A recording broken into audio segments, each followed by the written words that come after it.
Pak orë pas përcaktimit të deputetëve në lista të hapura dhe të mbyllura, shoqëria civile apelon partitë politike të mos përfshinë në lista kandidatë që janë nën hetim ose në mas sigurie.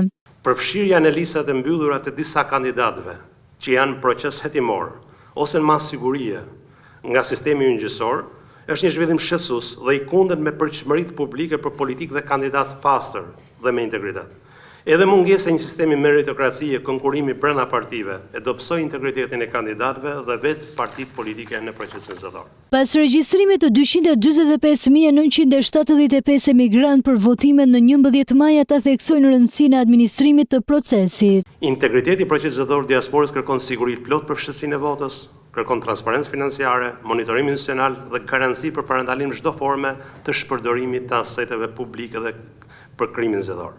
Kërkuan hetimin e krimit zgjedhor dhe mbështetën angazhimin e SPAK.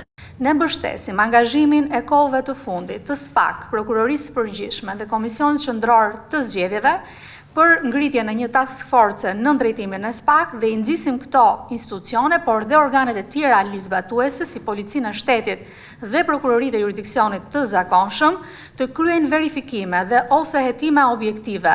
Shoqëria civile gjithashtu i bën thirrje partive të respektojnë angazhimet e tyre në Komisionin Qendror të Zgjedhjeve, duke shmangur blerjen e votave, ushtrimin e presionit dhe përfitimet e palishme.